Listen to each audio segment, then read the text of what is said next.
I'm Josh. I'm 38 years old. I'm a software engineer, but I run my own company now.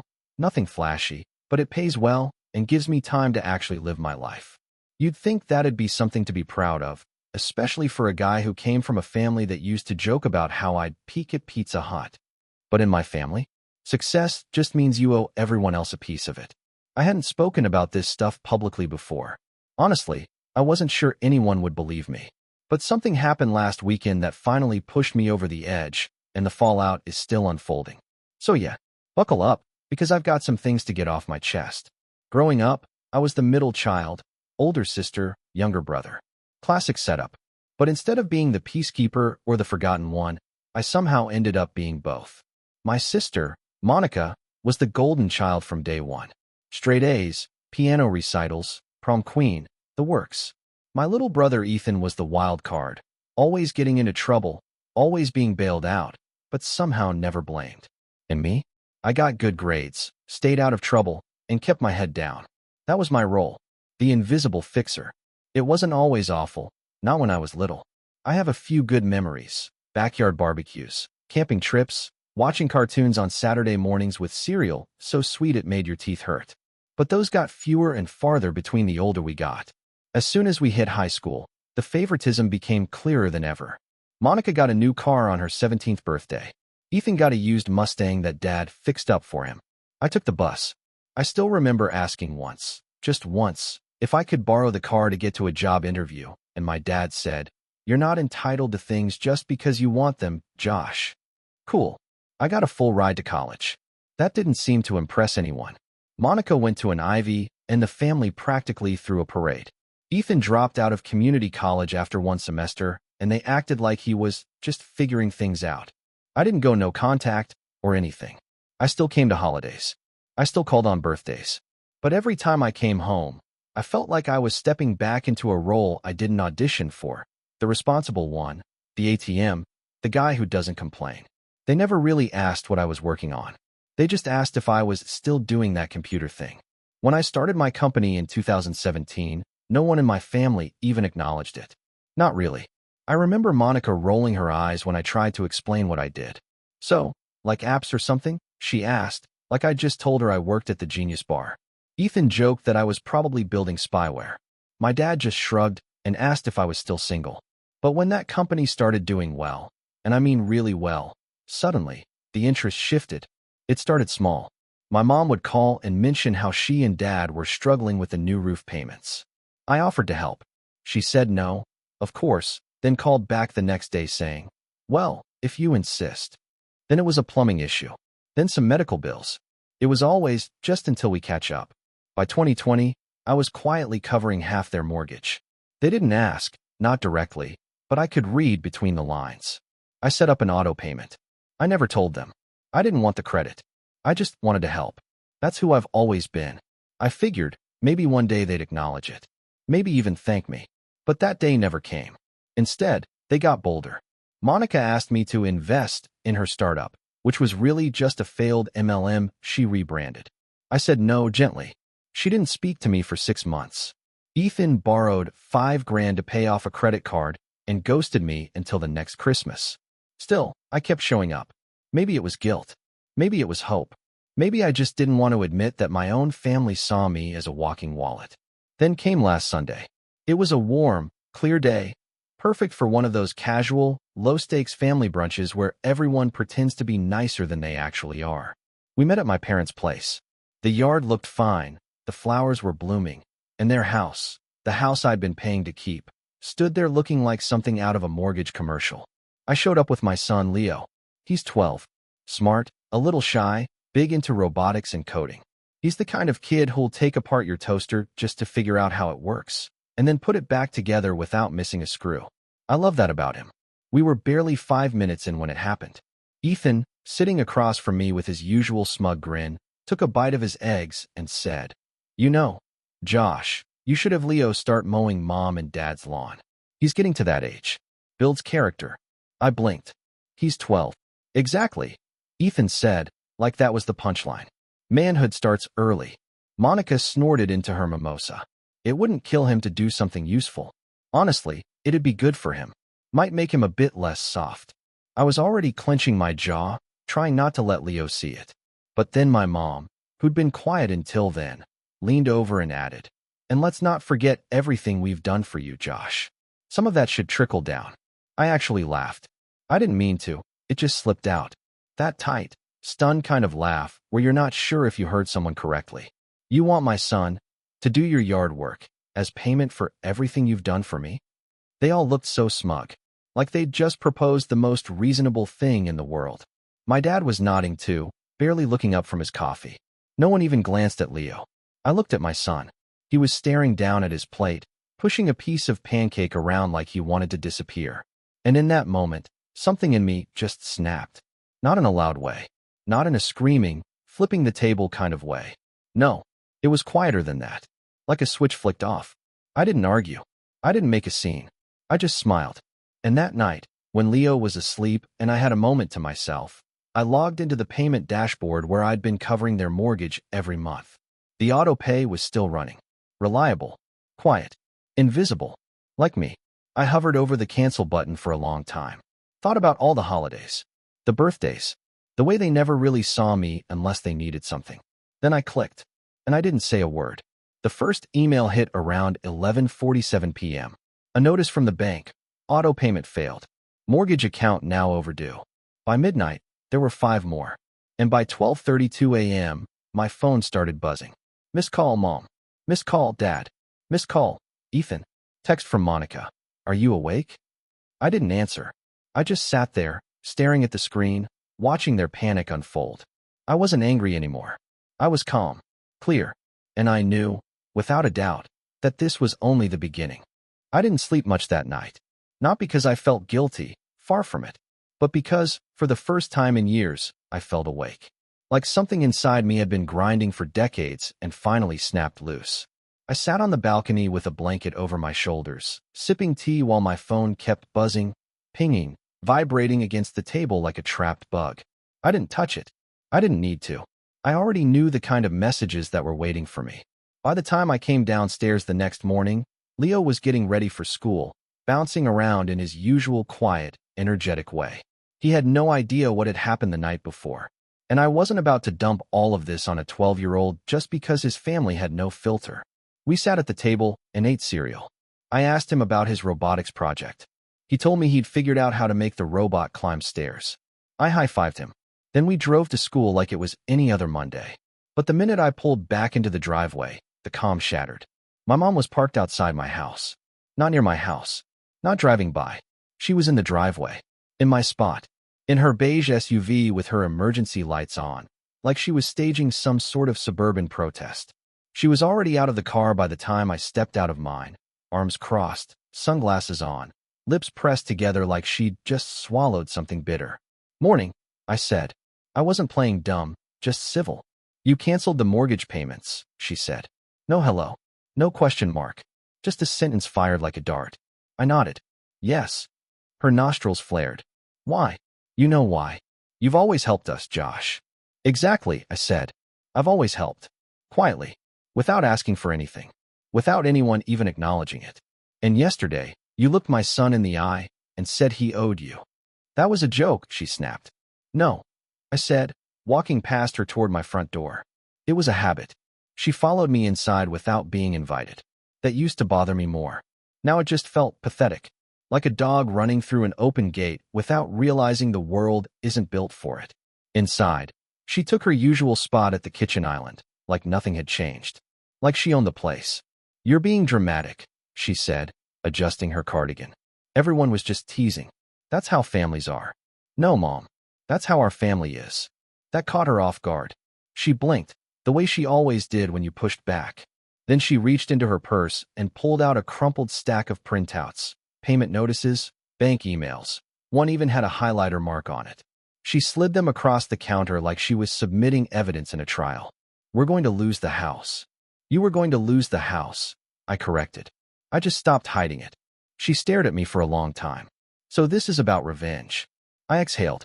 "No, this is about boundaries." There was a silence. A heavy one. Then she said something I'll never forget. "We sacrificed everything for you. Your father worked extra shifts.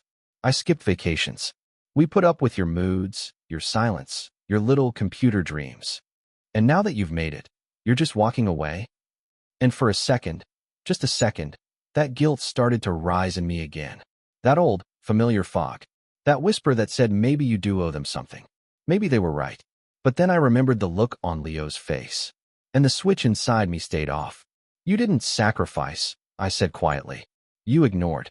You ignored me when I succeeded, and you punished me when I didn't fall in line. And now you're upset because I finally realized I don't owe you my silence. She stood there for a moment, speechless. Then she grabbed her papers, stormed out, and slammed the door so hard it shook the frame. I didn't hear from her the rest of the day, but the silence didn't last. By Tuesday morning, Monica had jumped in. She called 3 times, left a voicemail on the 4th. So you're just going to let them go bankrupt? What kind of son does that? Honestly, Josh, you've changed. No, I hadn't changed. I'd just stopped performing. Ethan, of course, chimed in with a text that simply said, "Real classy, bro." I didn't respond. But that was just the beginning. Thursday, I got an email from my dad. He never emailed me. Always let my mom or Monica do the dirty work. But this one was different. It was short, cold, no subject line. Josh, we're disappointed in you. This isn't how family works. You're better than this. I stared at those words for a long time. Not because they hurt, but because I realized, for the first time, they were trying to guilt me for not letting them use me. And that made everything crystal clear. They didn't want me. They wanted what I could give them. And when I stopped giving, they turned on me like I was a stranger. That weekend, Leo and I went to a local fair. We ate funnel cake and played rigged carnival games and rode a rusty Ferris wheel that made him scream with joy. I didn't check my phone once. I didn't want to. For the first time in forever, I felt free. But freedom has a price. And I was about to find out just how far my family was willing to go to make me pay it. Monday morning, I opened my inbox and saw an email from Leo's school. Subject, family incident, immediate attention required. I clicked it, and my stomach dropped. Apparently, someone had called the school pretending to be Leo's emergency contact, said they were concerned about neglect, and wanted to know if Leo had been showing up with bruises.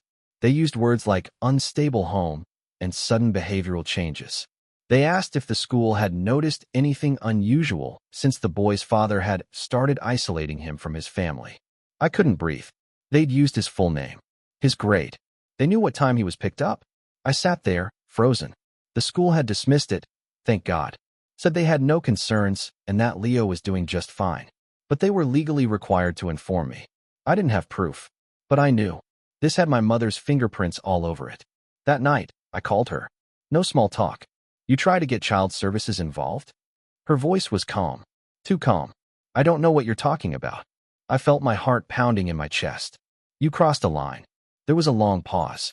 Then, in the flattest tone I'd ever heard from her, she said, "You brought this on yourself." I didn't yell. I didn't scream. I just hung up. And for the first time in my life, I felt done. But the worst was still to come. 2 days later, a letter arrived at my house. Certified. From a lawyer. It was a formal request, not quite a lawsuit, not yet, but a threat. A list of expenses incurred over the years. A breakdown of parental support rendered and an estimated moral debt. It was laughable, honestly. Tens of thousands of dollars for things like childhood housing, transportation to school, emotional investment. They were trying to invoice me for being their kid. And the kicker? They wanted Leo to testify. They claimed I was isolating him from his roots. That was the moment I realized this wasn't just petty anymore. This was war. I didn't open the envelope for hours. It just sat there on the counter like it was radioactive, this absurdly formal threat wrapped in ivory paper with gold lettering. Gold. As if that made it more legitimate. More honorable. The return address wasn't even a proper law firm. It was some hybrid mediation and legal consulting office I'd never heard of, tucked in a strip mall 3 towns over. But that didn't make it any less disturbing. They really thought they could shake me down like this. No, not they. My family. I finally opened the letter after Leo had gone to bed. I poured a drink first, sat at the table, and stared at the list again. Childhood rent. Age 0 to 18, $72,000. Emotional labor, 1995 to 2008, $25,000. College guidance, $5,000. It was so absurd I actually laughed. But the part that made my blood go cold was the last line. We are seeking moral and financial restitution in recognition of 38 years of one-sided sacrifice. In the interest of avoiding a public dispute, we are offering you the opportunity to settle this privately. I remember whispering to myself, "You've got to be kidding me." But they weren't. The next morning, I found Monica waiting in my driveway. Again. This time, she was dressed like she was headed to a board meeting. Blouse, pencil skirt, heels that didn't belong on concrete. She had a stack of folders in her hands and an expression that said she thought she had the moral high ground. "You got our letter," she said before I could even speak. "You mean the invoice for my childhood?"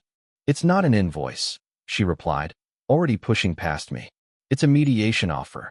I didn't invite her in, but she walked straight to my dining room like she still lived in my head, like we were kids again and I had to share everything just to avoid the fight. "I figured I'd give you a chance to respond in person," she said, sitting down and spreading out the folders like we were in some arbitration. "Because honestly, this whole thing, it's beneath you." "You're right," I said. "It is beneath me." She smiled like she'd won, like I'd just agreed to everything. Then she pulled out a manila envelope, a real one this time, and slid it across the table. "What's this?" I asked. "A breakdown," she said, "of what you can offer. Property, vehicles, monthly support. You don't have to pay it all at once.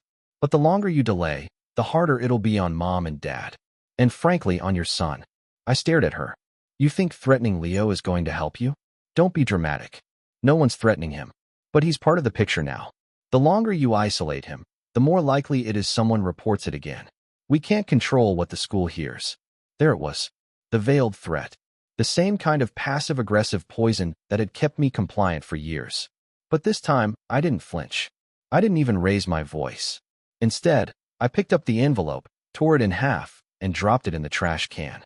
"You need to leave," I said. Monica stood slowly, eyes narrowing. "You always were ungrateful." "No," I said, stepping closer. "I just finally stopped pretending I owed you my life." She stared at me for a long beat. Then she smirked and walked out. That night, I sat on the edge of Leo's bed after he fell asleep. I watched him breathe, peaceful and unaware. And I knew I had to do more than just cancel payments. I had to protect him. From all of it. And that meant rebuilding everything from the ground up. Not just our boundaries, but our future. The next few weeks were some of the hardest of my life. I met with an attorney. A real one. Explained everything. The payments, the threats, the attempt to involve child services. He listened, took notes, and then leaned back and said, "This isn't a legal issue. It's emotional warfare." He was right, but we still documented everything. I pulled bank statements going back to 2020, printouts of the mortgage payments, text threads, emails, voicemail recordings, screenshots from school correspondence. We built a digital archive so big it crashed my desktop once. Then I made it my mission to quietly, methodically, cut every financial tie to my family. Utilities in their name? Gone. Old streaming accounts they were using? Canceled. Subscriptions I'd been covering for years without thinking? Terminated. I even stopped paying for their shared cloud storage. It felt petty at first, but then I realized I'd been taught that boundaries were petty. That saying no was an act of war. And it wasn't just about money. It was about space. About oxygen. I started therapy again. Not the kind where you check boxes and nod. Real therapy. Digging deep, full of silence and sobs kind of therapy. I talked about the guilt. The way my stomach would knot every time my phone buzzed. The voice in my head that kept saying, "But they're your family." My therapist said something that stuck with me. Just because someone raised you doesn't mean they raised you well. I started journaling. Every night. No structure. No goals. Just raw thoughts. Some nights it was a page. Others, 10. Some entries were just a sentence. "I'm tired. But I'm awake." That one showed up a lot. I started spending more time with Leo. Real time. We built robots together. Watched old sci-fi movies. He taught me how to play Minecraft, badly. I taught him how to change a tire. We built a Saturday tradition of breakfast at the local diner, just the two of us. It wasn't extravagant, but it was ours. And slowly, the fog started to lift. I stopped jumping when the phone rang. Stopped feeling like I needed to explain myself to people who never listened. I started sleeping through the night again. Then one morning, about a month after the letter, Leo came down the stairs holding a drawing he'd made. It was us. Me and him. standing on a hill with a little house in the background and a sign on it that said, home. But in the top corner, he'd scribbled something else in big block letters. Just US. I hung it on the fridge. Not long after that, something unexpected happened. I got a message from my Aunt Caroline. She was my mom's younger sister, and we hadn't talked much since my grandfather's funeral. But she'd always been kind to me when I was a kid. Quiet, observant, never part of the drama. Her message said, "Hey, I heard what's been going on. Just wanted to say I see you. And I'm proud of you for stepping back. If you ever need a place to talk or vent, I'm here." I cried for 10 minutes after reading it. Not because it fixed anything, but because it reminded me that not all family is broken. That some people do see you. That not everyone expects blood to come with a receipt. And that little crack of light. It grew. At Leo's next robotics competition, I met another dad. Single parent. Engineer. We got to talking. He offered me a chance to guest lecture at his son's middle school STEM club. I said yes. And for the first time, I realized I had something to give. Not out of obligation, but because I wanted to. That talk led to another. And another. And eventually, I was invited to join the board of a local mentorship program for teens interested in tech. Me, the moody kid with the computer dreams. Now showing kids how to build drones out of cardboard and salvage parts. There's something healing about teaching. About seeing someone's eyes light up because you gave them a tool they didn't know they had. It reminded me why I started coding in the first place. Not for money, not for ego, but because it was mine. Because it made me feel capable when nothing else did. I didn't talk about my family in those meetings. But I didn't need to. Every line of code, every wire we soldered, it was a step away from the past and towards something clean, honest, free. And just as things were settling, just as I started to believe that maybe, the worst was behind me, I got a call. Not from my mother, not from Monica, not from Ethan, from the bank. They'd received a new payment on the mortgage, from an anonymous donor. But something was wrong. There was a dispute flag on the account, a pending freeze, and a claim filed against me. Not legal, but financial. Apparently, someone had told them I'd been fraudulently paying on behalf of the homeowners. And now they were investigating. That's when I realized. They weren't done. They were just getting started. There's a very specific kind of silence that falls over you when you realize your family doesn't just resent you. They're actively trying to erase the version of you they can't control. I sat at my kitchen table, that same spot where my mother had stood just weeks ago, throwing around words like sacrifice and entitlement, like confetti, and I stared at the email from the bank.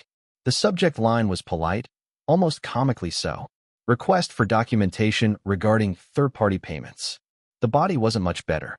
Cold, clinical, and unsettlingly vague. We have received a formal inquiry regarding the nature of payments made on behalf of homeowners, Gregory and Susan Meyer, from the account registered to Joshua Meyer.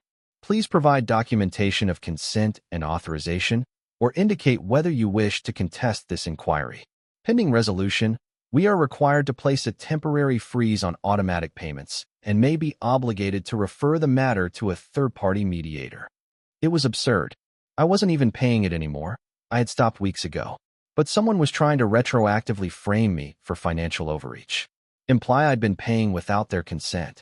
That I'd been controlling them. Manipulating them. It was a new kind of audacity. Weaponized victimhood. And I knew exactly who was behind it. But this time, I wasn't going to react. I was going to respond. Because over the last few weeks, something in me had shifted. I wasn't the same man who used to tiptoe around these people. I wasn't afraid anymore. And I wasn't alone. My attorney, Mark, was the first person I called. "I've seen this kind of thing before," he said after reading the email. "It's not about winning a legal battle. It's about destabilizing you, undermining your paper trail." "Can they do that?" I asked. "They can try," he said. "But the fact that you stopped the payments voluntarily weeks ago, that helps. A lot." I sent him everything. Payment records, emails from the bank, even a photo of the old Christmas card my parents sent me in 2020, the year I started helping them, where they casually thanked me for keeping the roof over our heads. That single line would become surprisingly important later. But legal armor wasn't enough. I needed leverage. Not to hurt them, not yet, but to stop them from dragging me back into the fog. So I started digging. At first, it was just a way to feel productive. I searched public records, tax filings, property deeds. I was looking for something some crack in the perfect suburban image they wrapped themselves in. And it didn't take long. Turns out, my parents weren't just bad with money. They were reckless. The house I'd been paying the mortgage on wasn't even in their name anymore. They'd transferred the deed to Ethan back in 2019. Quietly. Slipped it through during one of his turning over a new leaf phases. Probably figured he'd handle it better than they could. Spoiler, he didn't. He'd taken out a HELOC against it. A big one. Then defaulted. Twice. The bank hadn't foreclosed only because my automatic payments kept covering the minimums. They weren't even aware of the lien issue until after I stopped. The whole thing was a financial Jenga tower, and I'd been the bottom block. And now that I was gone, the whole thing was swaying. I found more. Monica's wellness coaching business wasn't just a flop, it was operating under a revoked license. Her client contracts were hand-scribbled nonsense, and she was facing 2 refund disputes on PayPal from customers who claimed she ghosted them after charging $2,500 for spiritual detoxes. I wasn't even surprised. But the final straw? A voicemail Ethan accidentally left on my work line. He hadn't realized he was still connected. I caught about 40 seconds of background noise, and then this. He thinks he's untouchable, just because he's got money. But if we get the school involved again, or the bank, just make it messy enough, he'll fold. He always does. Mom says if we push just a little harder. Click. I must have replayed that voicemail 10 times. Not because I needed to confirm it was him. I recognized his voice immediately, but because I couldn't believe how calmly he said it. Like this wasn't war. Like it was sport. That's when I knew it was time to stop defending. Time to strategize. I called Mark the next day and laid out everything. The deed transfer, the HELOC, the revoked business license, the voicemail. He whistled low into the phone. Looks like you've got leverage. I don't want to blow it all up, I said. I just want it over. No more threats. No more letters. No more whisper campaigns at Leo's school. I want them out of our lives. Then you need to make it clear that if they keep pushing, you won't hold back. That's when the plan started to take shape. Not a lawsuit. Not a cease and desist. Not yet. Something smarter. Subtler. I started by documenting everything. I compiled a dossier. Yeah, a literal folder on my desktop called Emergency, with copies of the voicemail, the deed transfer, screenshots from Monica's defunct website, timestamps on her fake coaching sessions, and the bank's lien notice on Ethan's property. Then I created 3 versions of a single email, one for each of them. Not threatening. Not angry. Just clear. I didn't send them yet. I wanted to time it right. Instead, I focused on Leo. I met with his school counselor, sat across from a kind-faced woman with tired eyes and explained, as carefully as I could, the situation with our family. I gave her documentation, reassured her there was no legal custody drama, that Leo was happy, safe, supported. She listened, and then she told me something that shook me. Apparently, someone had tried to schedule a meeting with her under my name. An uncle, she said, called and claimed he had joint guardianship. She shut it down immediately, but logged the call anyway. She hadn't mentioned it before because she assumed it was a mix-up. It wasn't. It was a fishing expedition. Another quiet little warhead aimed at my son. That night, I sat on my back porch with a cup of coffee and watched the sky. It was quiet. Still. But my hands were shaking. Not with fear. With focus. Because now I had what I needed. Not just data, but clarity. The next day, I started reaching out. I called Aunt Caroline again. Not for sympathy, but for intel. She knew things. She had always been the quiet observer in our family, but I was starting to think she'd seen more than I realized. And I was right. She told me stories I'd never heard. About how my parents took out a second mortgage in the 90s to cover Monica's private school while insisting I learn discipline by biking to public school every day. About how Ethan was almost arrested for identity theft 5 years ago, but my dad quietly paid off the victim under the table. She even had receipts. Literal ones. She forwarded me an old email chain between her and my mom where my mother bragged about getting me to pay their bills without making it seem like a handout. The subject line was, "How to raise a compliant son." That was the final lock on the door I'd already closed in my heart. I thanked Caroline. Asked if she'd be willing to write a statement. Not for court, but for me. She agreed without hesitation. I sent my lawyer the updated folder. He whistled again. "You realize," he said, "you could bury them with this." "I don't want to bury them," I said. "I want to warn them." And so I did. On a Monday morning, I sent all 3 emails. Individually, professionally, each one began the same way. You are receiving this message as a final courtesy before I pursue legal remedies for harassment, defamation, and malicious interference in my personal and professional life. The body of each email was tailored. Monica's included the PayPal disputes and a request to cease contact with Leo's school. Ethan's referenced the deed transfer, the HELOC, and the voicemail.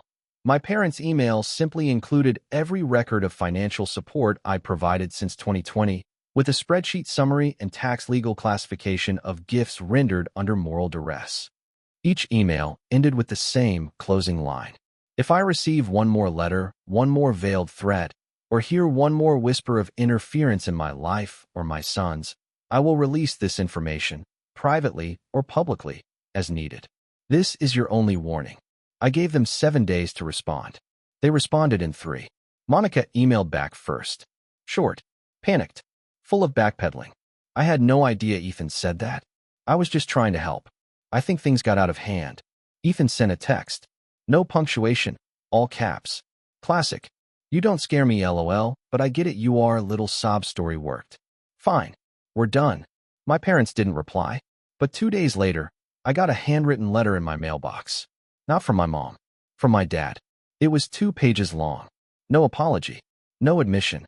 Just a cold acknowledgement that they understand my position and will respect my wishes moving forward. It was the closest thing I'd ever get to closure. And it would have been enough. But then something else happened. Something that changed everything. One of Monica's old clients found me. And what she told me, let's just say, this wasn't over. Not even close.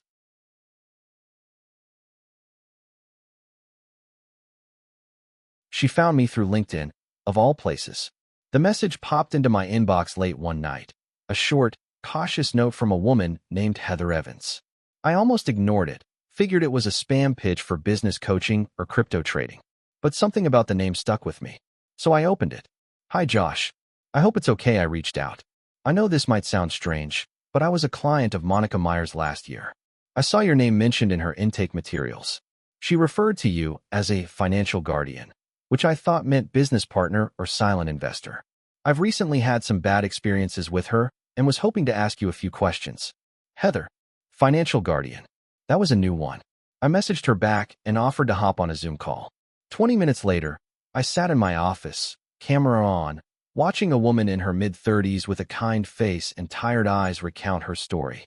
And by the end of it, my jaw was clenched so tightly it hurt.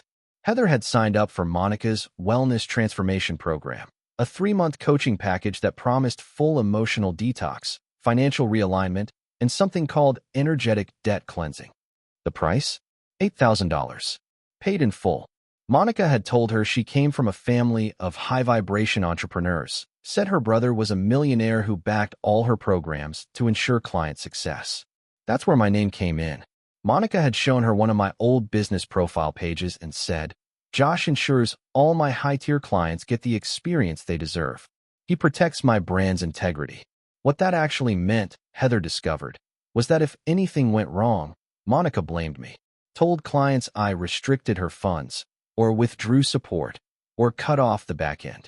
She used me as a scapegoat every time something failed. And things failed a lot. Heather wasn't the only one. She joined a Facebook support group of former clients, people who had spent thousands on spiritual detoxes, personalized coaching, and wealth energy accelerators, only to be ghosted, gaslit, or publicly shamed for blocking their own growth. I don't know if you're involved, Heather said, but your name is still in her pitch materials. I thought you deserved to know. I sat there stunned, disgusted, not even surprised at this point, just tired. And then I thanked her. Because what she didn't realize was that she'd just given me the final piece I needed. This wasn't just about money anymore. It was about reputation. And that's a currency Monica, Ethan, and my parents had never learned to protect. I reached out to Mark, my attorney, and explained everything. He listened carefully, asked for screenshots, then said something I'd been waiting weeks to hear. If you want to go nuclear, now's the time. So I did. But not with rage. Not with screaming. Not with lawsuits. Not yet. No. I started with something simpler. Information. I contacted the support group Heather mentioned. Asked if I could speak at one of their virtual meetups. I introduced myself not as Monica's brother, but as one of her victims. I shared screenshots, receipts, emails, explained the role she'd falsely cast me in. I made it clear I had no part in her scam and that I was prepared to help anyone who wanted to file claims or complaints. Half a dozen people reached out afterward asking for legal templates. Mark helped me draft a generalized affidavit they could adapt. Then I reported Monica to the Better Business Bureau, then to the State Licensing Board, then to PayPal, then to Stripe, then to the IRS, anonymously, of course, but with very specific details about her undeclared income. It didn't stop there. I remembered Monica had once bragged that her Instagram brand value was helping her land influencer deals. So I compiled a dossier of her scams, real client quotes, audio clips from Heather, even side-by-side screenshots of her advertising claims versus actual delivery. Then I created a private page, a little portfolio of truth. I didn't make it public. I sent it directly to the 5 brands listed in her latest sponsored posts. 3 replied. 2 terminated their partnership. 1 thanked me personally. That alone would have been enough. But fate? Fate has a twisted sense of humor. Because just as Monica's online empire started to quietly crumble, Ethan got arrested. Turns out that helic he took out against the house, the one I'd been unknowingly covering for months, wasn't just misused. It was part of a larger string of fraudulent loan applications. He'd been applying for business grants using fake LLCs, some of which listed me as a silent partner. He used my name, my SSN. The moment I found out, I reported it. Didn't flinch. Didn't call him. Didn't warn him. I filed the report, flagged the banks, froze my credit, and sent the documents to Mark. By the time Ethan realized what was happening, federal investigators were already looking into his accounts. The cherry on top? The deed to my parents' house, the one Ethan technically owned, was now considered collateral in a fraud investigation. The bank froze it, then seized it. It was gone. I got the news in the middle of breakfast with Leo. Just a quiet email from my lawyer that ended with, "The house is now in foreclosure. No further action required on your end." I read it twice, then smiled. Not because I wanted them homeless, but because, for the first time in my life, I wasn't the one keeping the roof over their heads. They were finally living in the world they'd built, without me holding up the ceiling. And my parents? Well, they didn't call, didn't write, didn't even try to guilt me. They vanished into the silence like shadows running out of light. I'd won, but not by fighting, by walking away with receipts. Leo and I moved that summer. Nothing dramatic, just a new house in a better school district. Bigger yard, quieter neighborhood. I built a new office out back, separate from the house, where I consult part-time and tinker with old robotics kits. One day, Leo came in with a printed certificate he made himself, world's best dad and engineer. I hung it next to my degree. We still go to our Saturday breakfasts, still play Minecraft, still build silly robots with googly eyes. But now the air feels different. Clean. Free. And as for Monica, Ethan, and my parents, I haven't heard a word from them in nearly a year. But sometimes I imagine them scrolling through social media, seeing Leo and me at science fairs, on road trips, building life one project at a time. And I wonder if they finally understand. The only thing I ever wanted was peace. And when they couldn't give it to me, I built it myself. And this time, no one's getting in without an invitation.